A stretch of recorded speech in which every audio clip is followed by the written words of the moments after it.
പ്രിയ സ്നേഹിതരെ, ഏദൻ തോട്ടത്തിലാണ് ആദ്യത്തെ മനുഷ്യൻ ആദം പാപത്താൽ കളങ്കിതനായത്.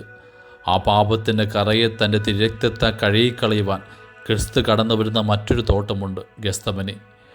ഏദൻ തോട്ടത്തിൽ ആദത്തിൻ്റെ നിഷ്കളങ്കതയെ കവർന്നെടുക്കുവാൻ ജ്ഞാനഫലത്തിൻ്റെ പ്രലോഭനമായി കടന്നു വന്ന സർപ്പം പിശാച് തന്നെയാണ്.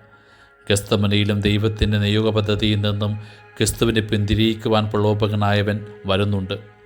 ഏദൻ തോട്ടത്തിൽ ആദം പിശാചിൻ്റെ പ്രലോഭനത്തിൽ വീണ് അപരാധിയാകുന്നു. എന്നാൽ ഒലിവ് തോട്ടത്തിൽ ക്രിസ്തു അവൻ്റെ പ്രലോഭനങ്ങളോട് പോരാടി വിജയിക്കുന്നു. എങ്കിലും പിശാചിൻ്റെ കരങ്ങളാൽ അവൻ ഒരുപാട് ഞെരുക്കപ്പെടുന്നുണ്ട്. ഒലിവ് ചക്ക നർത്തം വരുന്ന ആ തോട്ടത്തിൽ അവൻ എണ്ണയ്ക്ക് വേണ്ടി ഒലിവ് കായ്ക്ക് നുറുക്കപ്പെടുന്നത് പോലെ നാരകശക്തികളെ ഞെരുക്കപ്പെടുന്നുണ്ട്. ഒരിക്കലും മരുഭൂമിയിൽ ഇടറി വീഴ്ത്തുവാൻ 3 വട്ടം പരിശ്രമിച്ച് പരാജയപ്പെട്ട് നിശ്ചിത കാലത്തേക്ക് വിട്ടുപോയവൻ വീണ്ടും വന്നിരിക്കുന്നു. രക്ഷയുടെ പദ്ധതിക്ക് തകിടം മറിയിക്കുവാൻ, കാൽവരിൽ അവൻ്റെ തിരുനാം വീഴ്ത്താതിരിക്കുവാൻ, കുരിശിൻ്റെ വഴിയിൽ നിന്നും പിന്മാറ്റുവാൻ ഏറ്റവും തീവ്രമായവൻ പ്രലോഭിപ്പിച്ചിരിക്കണം. ക്രിസ്തുവിൻ്റെ ആത്മാവ് തീവ്രദുഃഖത്തെ മരണത്തോളം എത്തിയതപ്പോഴാണ്. ഒരു നിമിഷാർദ്ധ നേരത്തേക്കെങ്കിലും നിയോഗം ഉപേക്ഷിച്ച് പിന്മാറാമെന്ന് അപ്പുത്തന് തോന്നിയിരിക്കണം. കഴിയുമെങ്കിൽ ഈ പാനപാത്രം എടുത്തു മാറ്റണമെന്ന പ്രാർത്ഥനയുടെ പൊരുൾ അതല്ലേ? താൻ കടന്നുപോയിക്കൊണ്ടിരിക്കുന്ന സംഘർഷാനുഭവങ്ങളുടെ ഉണർവിലാണവൻ ഉറങ്ങുന്ന ശിഷ്യന്മാർക്ക് താക്കീത് നൽകുന്നത്. പ്രലോഭനം അകപ്പെടാതിരിക്കുവാൻ ഉണർന്നിരുന്ന് പ്രാർത്ഥിക്കുമെന്ന്.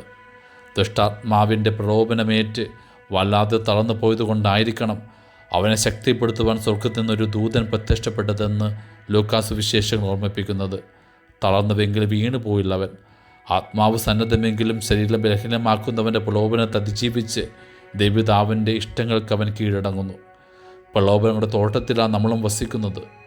ദൈവത്തിൻ്റെ നിയോഗ പദ്ധതിയിൽ നിന്നും പിന്മാറി ഈ ലോകമോഹങ്ങളിലേക്ക് തിരിയുവാൻ സാത്താൻ എപ്പോഴും നമ്മളെ വശീകരിച്ചു കൊണ്ടേയിരിക്കും. അതിനെ ജീവിക്കുവാൻ ഒരു മാർഗം മാത്രമേ ഉള്ളൂ, ക്രിസ്തു കാണിച്ചു തരുന്ന മാർഗം. പ്രലോഭനത്തെ അകപ്പെടാതിരിക്കുവാൻ ഉണർന്നിരുന്ന് പ്രാർത്ഥിക്കുവിൻ.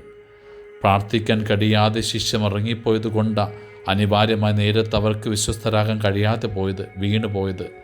സഹനകാലത്ത് അവനെ തള്ളിപ്പറയാതിരിക്കുവാനും ഒറ്റിക്കൊടുക്കാതിരിക്കുവാനും ഓടിപ്പോകാതിരിക്കുവാനും പ്രലോഭനത്തെ അകപ്പെടാതിരിക്കുവാനും ഉണർവോടെ നമുക്ക് പ്രാർത്ഥിക്കാം. ആമേൻ.